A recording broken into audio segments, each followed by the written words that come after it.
Hi students, இன்னைக்கு நம்ம பார்க்கும்போது 10th ஸ்டாண்டர்டுக்கு எக்ஸாம்பிள் 3.61 பற்றி பார்க்க போகிறோம். 2 examinations were conducted for 3 groups of students, namely 2 examination நடத்துகிறாங்களாம், 3 குரூப்ஸுக்கு வந்து நடத்துகிறாங்களாம். அது என்னென்ன குரூப்னா குரூப் 1, குரூப் 2, குரூப் 3 3 குரூப்புக்கும் வந்து 2 எக்ஸாமினேஷன் நடத்துகிறாங்க. அவங்களுடைய மார்க்ஸும் கொடுத்துருக்காங்க. என்னென்ன சப்ஜெக்ட் மார்க்ஸ்னால் Tamil, English, science, mathematics. So 4 subject உண்டான மார்க்ஸை வந்து கீழே கொடுத்துருக்காங்க. 3 குரூப்புக்கு வந்து எக்ஸாமினேஷன் கண்டக்ட் பண்ணுறாங்க. மொத்தம் 2 எக்ஸாம் நடத்துகிறாங்க. ஃபஸ்ட்டு எக்ஸாமை ஏன்னு வச்சுக்கிறாங்க, செகண்ட் எக்ஸாம் வந்து பின்னு வச்சுக்கிறாங்க. ஸோ அதுக்குண்டான மார்க்ஸும் இங்கே கொடுத்துருக்காங்க. இப்போ நம்ம என்ன பண்ணணும்னா find the total marks of both the examinations for all the 3 groups.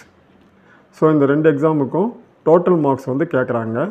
Total marks கண்டுபிடிக்கிறதுக்கு இந்த குரூப் 1, குரூப் 2, குரூப் 3 இதை மறந்துடுங்க. சப்ஜெக்டையும் மறந்துடுங்க. தமிழ், இங்கிலீஷ், மேத்தமெட்டிக்ஸையும் மறந்துடுங்க. இதை மட்டும் எடுத்துக்கிட்டிங்கன்னா ஒரு மேட்ரிக்ஸ் இது. அதே மாதிரி இது மட்டும் ஒரு மேட்ரிக்ஸ். ஸோ இந்த 2 மேட்ரிக்ஸை நம்ம அப்படியே டைரெக்டாக ஆட் பண்ண வேண்டியதான். ஃபஸ்ட் ரோவில் ஃபஸ்ட் காலத்தில் இருக்கக்கூடிய 22யும் இந்த மேட்ரிக்ஸில் ஃபஸ்ட் ரோவில் ஃபஸ்ட் காலத்தில் இருக்கக்கூடிய 20யும் ஃபஸ்ட்டு ஆட் பண்ணணும். ஸோ அதனால தான் a + b = போட்டு 22 + 20ன்னு போட்டிருக்காங்க. அடுத்தது இந்த 15, அதாவது ஃபஸ்ட் ரோவில் இருக்கக்கூடிய செகண்ட் காலத்தில் இருக்கக்கூடிய 15ம் இந்த மேட்ரிக்ஸ்லேயும் ஃபஸ்ட் ரோவில் இருக்கக்கூடிய செகண்ட் காலத்தில் இருக்கக்கூடிய 38யும் ஆட் பண்ணணும். ஸோ அதனால தான் 15 + 38 போட்டிருக்காங்க. அதே மாதிரி 14 + 15, 23 + 40. அதே மாதிரி இந்த இடத்துல 50 + 18 அதுதான் இங்கே எழுதியிருப்பாங்க. அதே மாதிரி பார்த்திங்கன்னா 62 + 12, ஸோ அதை இங்கே எழுதியிருப்பாங்க. அடுத்து 21 + 17 அதை இங்கே எழுதியிருப்பாங்க. அடுத்து 30 + 80 அதை இங்கே எழுதியிருப்பாங்க. அடுத்தது 53 + 81, ஸோ அதை இங்கே எழுதியிருப்பாங்க. அடுத்தது 80 + 47 அதை இங்கே எழுதியிருப்பாங்க. அடுத்தது 32 + 52 அதை இங்கே எழுதியிருப்பாங்க. அடுத்தது 40 + 18 அதை இங்கே எழுதியிருப்பாங்க.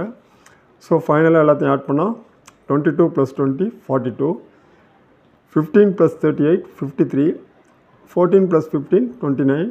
ஸோ இது வந்து 63 வரும், அதை இங்கே போட்டிருக்காங்க.